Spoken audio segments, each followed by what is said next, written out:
बेटी कमलिनी, बेटी कमलिनी, क्या तुम घर पर हो?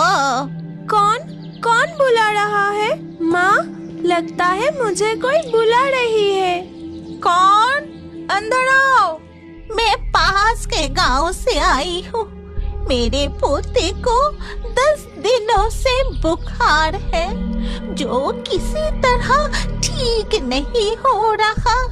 उसकी हालत बहुत खराब है। सुना है कमलिनी के स्पर्श से सब ठीक हो जाता है। मैं उसे अपने पोते के पास ले जाना चाहती हूँ। मैं सब समझ रही हूँ बुढ़िया अम्मा, लेकिन मैं अपनी बेटी को अकेले कहीं नहीं भेज सकती। आज उसके पिता भी घर पर नहीं है। तुम कल आना। अगर आज रात को ही मेरे पोते को कुछ हो गया तो मैं क्या करूँगी? तुम चिंता मत करो, मैं 1-2 घंटे में ही तुम्हारी बेटी को वापस ले आऊंगी। माँ, तुम चिंता मत करो, मैं तो पास वाले गांव में ही जा रही हूँ। मैं इस दादी के साथ जाती हूँ, जल्दी ही लौट आऊंगी। ये कहकर कमलिनी उस बूढ़ी औरत के साथ चली जाती है। वो बुढ़िया उसे छल से जंगल के अंदर गुफा के सामने ले आते ही अपना चुड़ैल की रूप धारण करती है। ये क्या तुम तो एक चुड़ैल हो। मुझे यहाँ पर क्यों लाई?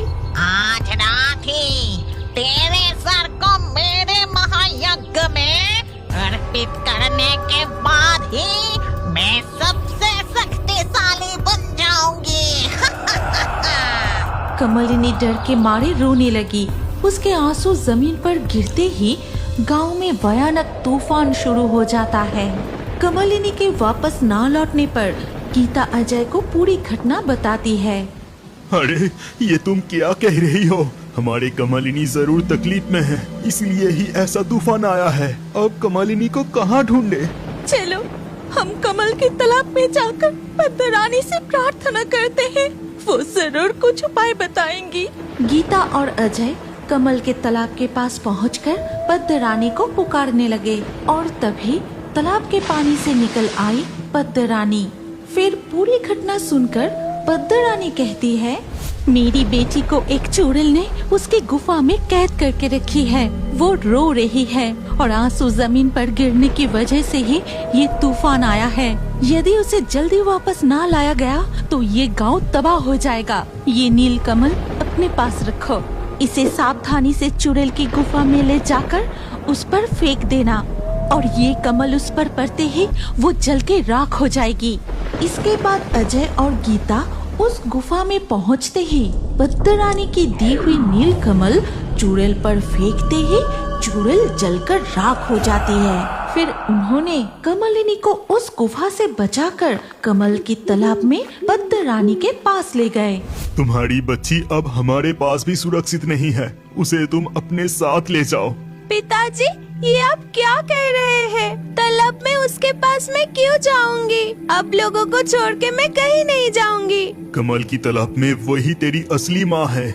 इसके बाद अजय कमलिनी को सारी बातें बताई। सब कुछ सुनने के बाद कमलिनी बोली, मैं पद्मरानी के साथ जा सकती हूँ, लेकिन एक शर्त पर। पद्मरानी, आप वादा कीजिए कि मुझे अपने पिता माता से मिलने देंगी। ठीक है बेटी, मैं वादा करती हूँ और साथ में उन्हें एक जादुई सफेद कमल उपहार देती हूँ।